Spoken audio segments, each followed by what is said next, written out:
Assalamu alaikum. After discussing the classification of colloidal solutions, today we are going to discuss the properties of colloidal solutions in detail. We are going to take each property of colloidal solutions, but the first property which we are going to discuss here, that is Tyndall effect. So before studying the Tyndall effect, we are going to give the simple elementary idea which we have already discussed in the previous lectures. We are going to discuss some of the simpler points regarding colloidal solutions. जैसे कि अभी तक colloidal solutions में हमने पढ़ा कि colloidal solutions heterogeneous mixtures होते हैं जिसमें दो immiscible phases यानी कि dispersed phase और dispersion medium मिक्स होके एक colloidal solutions बनाते हैं in presence of some stabilizing agents. colloidal solutions जो होते हैं इनमें जो ये dispersed phase particles होते हैं, solute particles जो होते हैं, they cannot be seen by naked eye or they cannot be even seen by microscope, but the scattering of light caused by these solute particles or colloidal particles in case of colloidal solutions that can be observed through ultra microscope. And at the same time the colloidal solutions जो होते हैं उनमें जो solute particles का size होता है वो बड़ा होता है 1 to 1000 नैनोमीटर. सो वो पार्टिकल्स एनिमल मेम्ब्रेन और वेजिटेबल मेम्ब्रेन में से पास नहीं होते. दैट इज व्हाई वी से colloidal solutions they do not diffuse easily. They take much time for their diffusion. However, if we talk about ordinary filter paper में जो pores होते हैं फिल्टर पेपर के वो बहुत बड़े होते हैं, तो कोलाइडल पार्टिकल्स या कोलाइडल सॉल्यूशंस उस फिल्टर पेपर में से आसानी से पास हो जाते हैं. सो कमिंग टुवर्ड्स द फिल्टरेबिलिटी की जो हमने बात की, फिल्टर पेपर में से पास हो जाते हैं सॉल्यूशंस, लेकिन एनिमल मेम्ब्रेन और वेजिटेबल मेम्ब्रेन या पैचमेट मेम्ब्रेन के अगर हम कहें तो उनमें से ये पास नहीं होते. So we will directly move towards the optical properties of colloidal solutions. Optical properties of colloidal solutions में जो आता है हमारा, that is our Tyndall effect. Basically एक साइंटिस्ट का नाम तो आपको पता ही होगा, that is Michael Faraday. Michael Faraday in 1857, Michael Faraday जो है उसने 1857 में क्या ऑब्जर्व किया, उसने गोल्ड की कोलाइडल सॉल्यूशन ली. उस टाइम माइकल फैराडे के टाइम पे इनको कोलाइडल जनरली सॉल्यूशन टर्म दी जाती थी. कोई कोलाइडल सॉल्यूशन का कंसेप्ट नहीं था माइकल फैराडे के टाइम पे. तो उसने क्या ऑब्जर्व किया, जो गोल्ड की सॉल होती है, गोल्ड की कोलाइडल सॉल्यूशन, उसमें से गोल्ड सॉल में से माइकल फैराडे ने इन 1857 उस गोल्ड सॉल में से इसने लाइट पास की. तो he observed that Michael Faraday, when we pass the light through the gold sol, he observed that the particles of the gold sol or the solution of gold, that particles of the gold sol, they cause scattering of light. जो first यहाँ पे याद रखोगे, जो first scattering of light observe की गई in case of colloidal solutions, that was observed by Michael Faraday. Michael Faraday ने क्या देखा, उसने देखा कि अगर मैं एक colloidal solution लेता हूँ, गोल्ड की colloidal solution, अगर उसमें से लाइट पास करते हैं, the particles of this gold solution they cause scattering of the light, वो लाइट को स्कैटर कर देते हैं. That is Michael Faraday for the first time observed when we pass the light through colloidal solution of gold. He observed that the particles of this solution, dispersion phase particles of this solution, they cause scattering of light. That means the concept of scattering of light caused by gold particles, that was first observed by Michael Faraday. But Michael Faraday didn't explain this concept in detail. He simply said that scattering of light is caused by the solution of gold in water.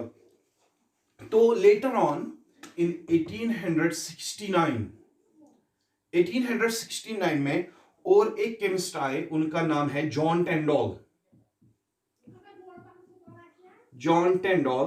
What John Tyndall said, he said that the scattering of light which is caused by the solute particles, that is not confined only to the solution of gold sol.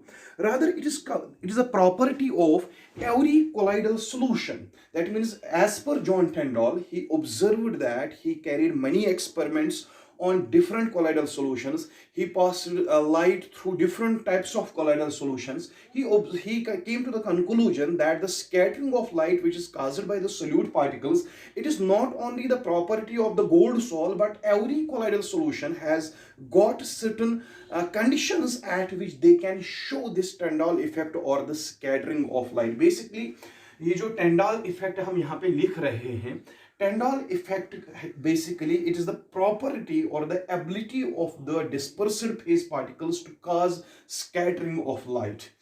तो concept जो Tyndall effect का पहले दिया गया था, that was given by Michael Faraday, but he kept it confined only to the gold sol. But in other colloidal solutions, the concept of scattering of light was fully studied by John Tyndall. That is why the scattering of light caused by the gold particles or colloidal solutions, that effect is called as Tyndall effect, because the major contribution in studying this effect was of John Tyndall. So John Tyndall का जो ये experiment जो John Tyndall ने किया, ये दिखाने के लिए कि it is the ability of all the colloidal solutions to scatter the light, वो चीज प्रूव करने के लिए जॉन टेंडॉल ने क्या किया, उसने लाइट ले ली, ठीक है, इसको हम बेस्ट नाम देंगे यहाँ पे incident light. It is incident light, और इंसिडेंट लाइट को इस कंडेंसिंग लेंस में से हम पास करते हैं. तो आगे हमने कितनी बीकर्स लिए हैं, 2 बीकर्स, और इनमें सॉल्यूशन है. ये आपकी ट्रू सॉल्यूशन है और ये यहाँ पे आपकी कोलाइडल सॉल्यूशन है. हम जॉन टेंडॉल का Tyndall इफेक्ट यानी कि scattering of light caused by colloidal particles वो यहाँ पे पढ़ने जा रहे हैं. तो इस जॉन टेंडॉल का ये इफेक्ट स्कैटरिंग ऑफ लाइट समझने के लिए हमें कुछ चीज बेसिक थिंग्स यहाँ पे लेनी है. एक तो हमें लाइट लेनी है और कंडेंसिंग लेंस लेना है, और हमें 2 सॉल्यूशंस लेनी है, एक तो ट्रू सॉल्यूशन और कोलाइडल सॉल्यूशन, और आगे जाके हम यहाँ पे एक स्क्रीन ले रहे हैं, वो यहाँ पे दिया गया है. सो मेन कंसेप्ट समझिएगा. John Tyndall he passed this light through the true solution as well as through the colloidal solution. Light pass की गई, ट्रू सॉल्यूशन में से भी लाइट पास की गई और कोलाइडल सॉल्यूशन में से भी लाइट पास की गई. लेकिन देखा क्या गया, जब लाइट को हम ट्रू सॉल्यूशन में से पास करते हैं, इस ट्रू सॉल्यूशन वाले बीकर में से पास करते हैं, तो यहाँ पे पाथ ऑफ इंसिडेंट लाइट जो है, जो ये वाला पाथ है, यहाँ से भी पाथ है लाइट का, यहाँ से भी पाथ है, तो इस पाथ ऑफ इंसिडेंट लाइट में कोई चेंज आती नहीं है when the solution is true solution. हम ऐसे कहेंगे, जब हम लाइट को ट्रू सॉल्यूशन में से पास करते हैं, there is no nothing happens in the true solution. The path of the incident light remains as such. There is no change. But when the light is passed through colloidal solution, what John Tyndall observed, he observed that when the light is passed through colloidal solution, it gets scattered. This light gets scattered. Not only that, he observed that the path of incident light, this path of incident light, it gets eliminated. जब light pass की गई पहले किस solution में से, true solution में से, true solution में लाइट सिंपली पास हो जाती है. There is no elimination, nothing happens in this case. But when the same light is passed through colloidal solution, John Tyndall observed that the path of the incident light that gets eliminated, and he represented this path, या उसने इस path का नाम रख दिया illuminating zone. Illuminating zone नाम रखा गया इसका. यहाँ इसका नाम उसने रखा Tyndall cone, यहाँ इसका नाम रख दिया Tyndall zone. That zone which gets eliminated in case of colloidal solutions, that region which gets eliminated in case of colloidal solutions, when the incident light is passed through the solution. All these things, ये हम थोड़ा बहुत कुछ solutions में through naked eyes भी ये देख सकते हैं, but in case of majority of the solution, this eliminated zone or Tyndall cone, when the path of the incident light is passed through these colloidal solution, जो path of the incident light है, वो जो eliminate होता है, वो eliminate zone हम observe कर सकते हैं through specially designed ultra microscope which is devised by Zsigmondy. तो देखा गया कि जब लाइट ट्रू सॉल्यूशन में से पास करते हैं तो कोई इल्यूमिनेटिंग जोन नहीं बनता, कोई टेंडल कोन नहीं बनता। लेकिन जब वही लाइट कोलाइडल सॉल्यूशन में से हम पास करते हैं तो यहाँ पे जो ये path of illuminated path of the incident light है वो चमकता है, या हम उस पाथ का नाम वहाँ पे जो चमका हुआ जो रीजन है वो है यहाँ पे, इसको जो हम इल्यूमिनेटिंग जोन कहते हैं। तो वो इसलिए चमकता है क्योंकि जो कोलाइडल सॉल्यूशंस जो है, कोलाइडल सॉल्यूशंस में पार्टिकल्स का जो साइज है, एक चीज पे यहाँ पे याद रख लीजिए, ये ट्रू सॉल्यूशन है। ट्रू सॉल्यूशन में जो पार्टिकल का साइज होता है that is less than 1 nanometre, वो तो क्लियर हो गया आपका। लेकिन कोलाइडल सॉल्यूशंस में जो पार्टिकल्स का साइज होता है, सोल्यूट पार्टिकल्स का size that is 1 to 1000 nanometre. As per John Tyndall, when light is passed through true solution, what happens? Due to the smaller size of the solute particles, these solute particles, in case of true solution having small size, they do not cause scattering of light. Scattering of light करने के लिए particles का size थोड़ा बहुत बड़ा होना चाहिए। लेकिन ट्रू सॉल्यूशंस में जो पार्टिकल का साइज है वो बहुत छोटा होता है। छोटा होने की वजह से जब हम इंसिडेंट लाइट पास करते हैं, जब वो उन छोटे पार्टिकल्स पे वो लाइट पड़ती है, तो वो बहुत छोटे पार्टिकल्स जिनका साइज लेस देन 1 नैनोमीटर है वो लाइट को स्कैटर कर ही नहीं पाते।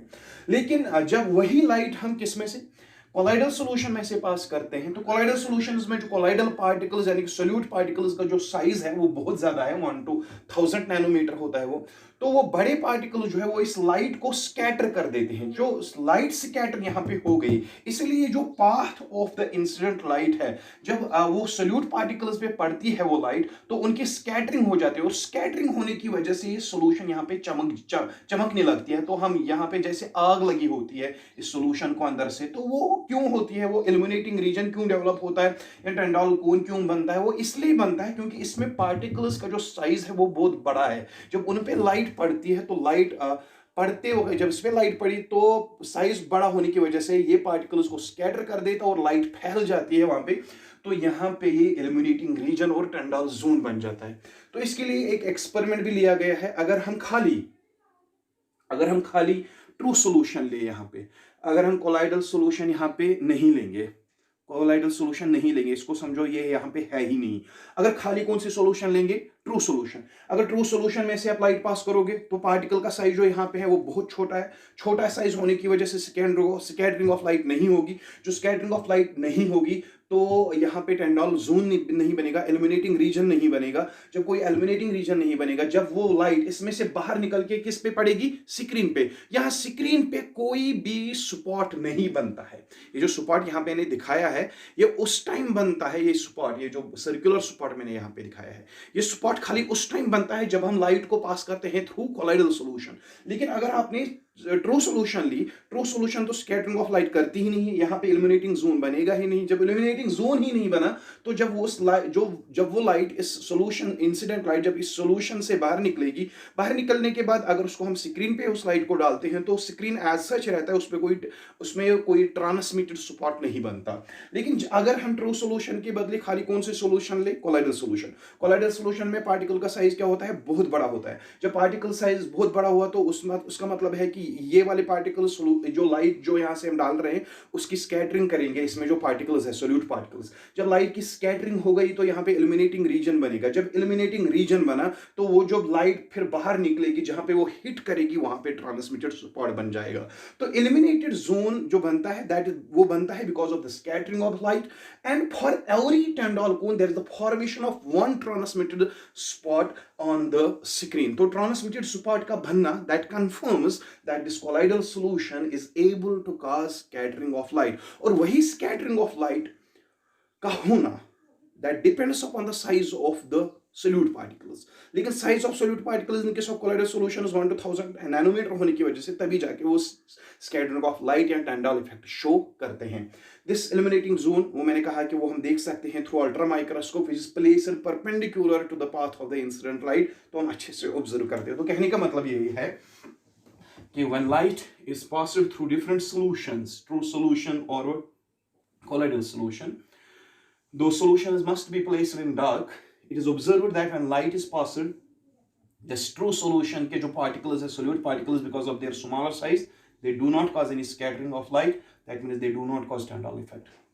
But when the same light is passed through colloidal solution, it is observed that the path of the incident light that gets illuminated, the illumination of this path that results in the formation of illuminating zone or Tyndall cone, and that Tyndall cone or illuminating zone is formed in case of colloidal solutions only because of the colloidal particles in case of these solutions, the size of those particles that is very much large, and due to that they cause scattering of light, and due to that scattering of light Tyndall cone is formed, and for every Tyndall cone or illuminating zone which is formed in the colloidal solution, that results in the formation of one transmitted spot per Tyndall cone. one transmitted spot यहाँ पे बनता है. लेकिन अब यहाँ पे एक बात करते हैं, अगर यहाँ पे हम ट्रू सॉल्यूशन भी ना लें, अगर हम कोलाइडल सॉल्यूशन भी ना लें, अगर हम इन दो सॉल्यूशंस के बदले यहाँ पे सस्पेंशन लेते हैं, सस्पेंशन जो है उसमें पार्टिकल का जो साइज है that is more than 1000 nanometre. अगर हम ट्रू सॉल्यूशंस में लेस देन 1 नैनोमीटर पार्टिकल का साइज होता है तो कोई स्कैटरिंग ऑफ लाइट नहीं होती.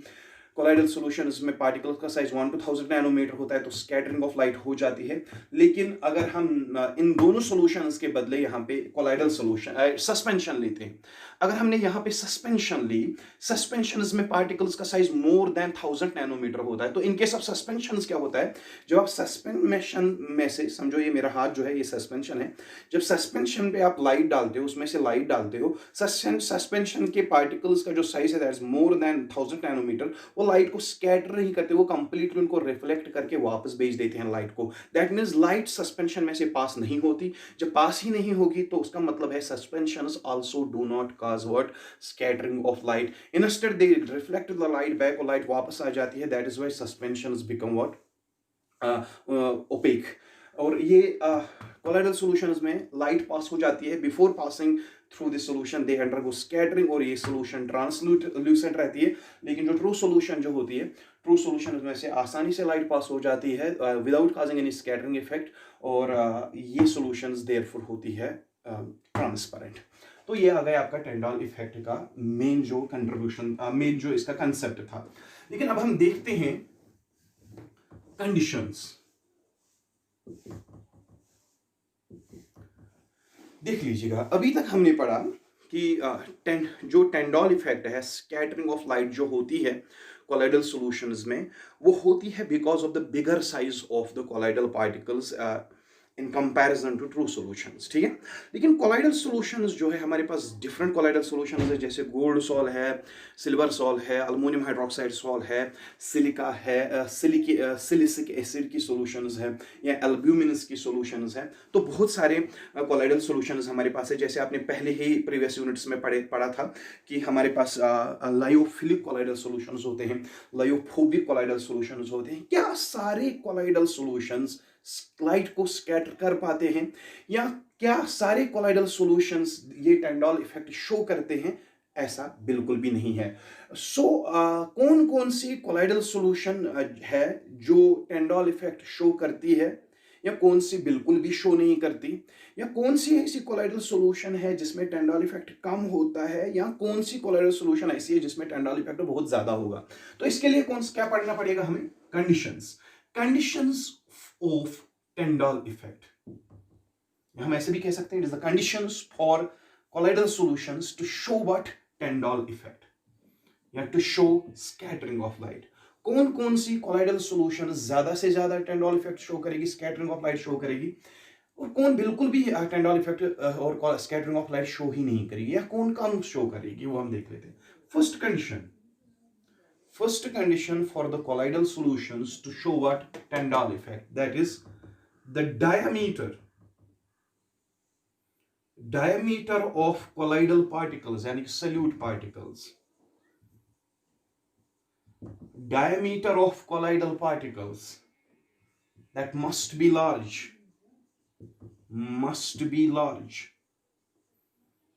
than the wavelength of incident light.